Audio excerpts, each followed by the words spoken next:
So in whiteboard, we have learned about the P wave, that is atrial depolarization, and QRS wave, that is ventricular depolarization. Now we are going to learn about the application of the same when ECG comes to you in the exam and ECG comes to you in the clinics. What we are going to discuss today is the hypertrophy of the right atrium, left ventricle and right ventricle.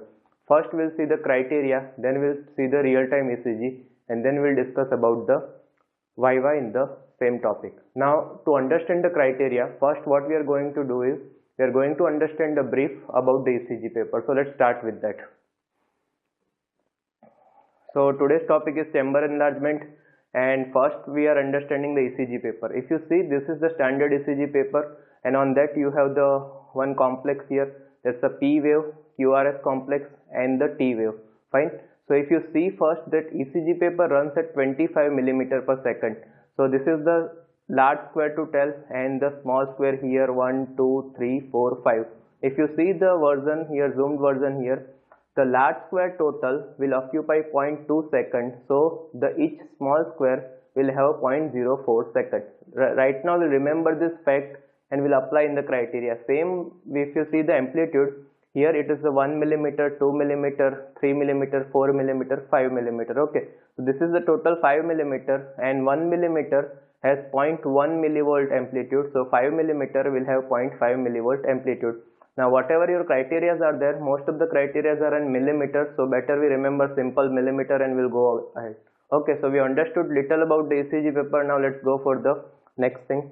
That is your normal atria. Okay. So atrial enlargement, we have to understand, we have to see the two leads, lead 2 and lead V1. Lead 2 will have the positive P wave, and that will be the atria representation, and lead V1 will have biphasic P wave. In that, first positive deflection is due to RA and the negative deflection is due to LA. Okay, so these are the two leads to decide about the criteria about the atrial enlargement. If you see normally, the duration of the P wave, that is less than 120 millisecond. Now we understood in the ECG paper, one small square equal to 0.04 millisecond. So this is 0.04. If you start from here 0.02, then 0.04 and 0.02. So total it will come is around 100. So it is 100 millisecond. That is less than 120 millisecond. That is normal. Same way the amplitude is less than 2.5 millimeter in a normal P wave. So if you understand from here, this is the 1 millimeter and the 1.5. So it is here 1.5 millimeter. So here the duration and amplitude of the P wave is normal. If there is some change, there should be the atrial enlargement. Let's go with the example and understand the same. So now this is the right atrial enlargement criteria. Let's focus on lead 2. In lead 2, if the amplitude of the P wave is more than 2.5 millimeter, so this is 1, this is 2 and 3, that is more than 2.5. Okay, so that is the right atrial enlargement. Now we have understood in lead V1, the first positive deflection is RA and the next negative deflection is LA. Here you can see the RA deflection is taller than the LA deflection. Fine, so this is the RA enlargement criteria. In lead 2, it should be more than 2.5 millimeter, and in lead V1, RA should be more than LA. In sometimes some ECGs you won't find both the criteria together, but the clinical history will again give the clue. If patient is likely to have, your ECG will help you to diagnose the right atrial enlargement. Okay, now next we are going to understand the left atrial enlargement. Now left atrial enlargement is about the duration. Here you can see the P wave starts here and ends here. Okay, so this is the duration more than 120 millisecond. We know one small square will be 0.04 millisecond, 0.04 second. So 40 millisecond. So this is 40 millisecond, then 80 millisecond, and then 120. Here the P wave is larger than that. So if P wave duration is more than 3 small square, it tells the left atria is enlarged. You can confirm the same thing in lead V1. We know the initial deflection is RA and the later deflection is LA. Here you can see the LA is dominating over the RA. So when the lead 2 has P wave duration more than 120 millisecond or more than 3 small square, with lead V1 the negative deflection dominating over the positive deflection, it's a left atrial enlargement. So we have understood about the atrial enlargement criteria. Now we'll go for the ventricular hypertrophy. First to look is the left ventricular hypertrophy. Now for left ventricular hypertrophy you have two criteria, Sokolow-Lyon criteria and Karnal criteria. The name just, it's not important in Viva, but the criteria you should remember. Now Sokolow-Lyon criteria, which is commonly used in the practice, the criteria says the R wave in lead V5 or V6, whichever is the tallest, plus the S wave in lead V1, the summation, if it's more than 35 mm or 35 mm in amplitude, it tells there is a left ventricular hypertrophy. The additional to this chest plate criteria, you have limb lead criteria with the AVL. In AVL, if the R wave is more than 11 or 11 millimeter, you have the LVH as a criteria. Okay, so Sokolow-Lyon criteria is either on the chest plates or in the limb leads.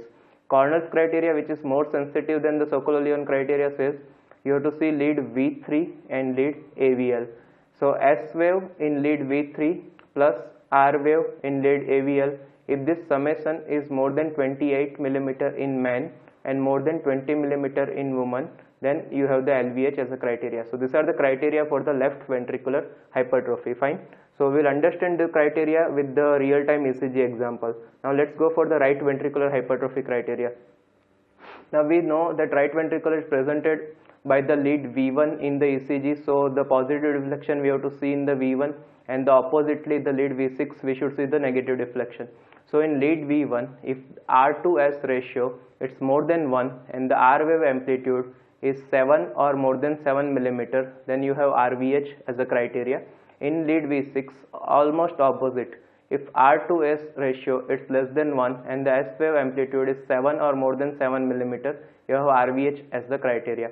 Now whenever the right ventricle gets enlarged, it immediately shifts the heart and the axis deviation will be there. So right axis deviation is also a very good clue to the right ventricular hypertrophy. How to establish this right axis deviation we have discussed in the axis video. We will see the negative wave QRS negative in lead 1 and QRS positive in lead AVF. Sometime when there is an extreme right ventricular hypertrophy, you can get the extreme axis, that's the northwest axis, with the QRS negative in lead 1 as well as lead AVF. Okay, so this is the criteria for the right ventricular hypertrophy. Now at this point we understood about the criteria of the LA enlargement, right atrial enlargement, right ventricular hypertrophy and left ventricular hypertrophy. Now we'll go for the clinics in Viva, how the ECG comes to you and how you will identify the whether patient has any of this thing or not. Okay, so let's start with the first example. Now if you see this ECG, just focus on the center here like what we have highlighted. The duration of the P wave starting from here 1, 2 and 3 and more than that. Okay, so it's more than 120 millisecond or more than 3 small square. So it tells there is a left atrial enlargement. This is lead 2 and we are seeing the P wave duration more than 120 millisecond telling it's a left atrial enlargement. Let's confirm it with the V1 whether it's helping or not. If you see in the V1, the positive deflection is not much, only negative deflection is there. That tells the negative is dominating over the positive and supporting the LA enlargement as a criteria. Okay, so this is the ECG with left atrial enlargement. Fine.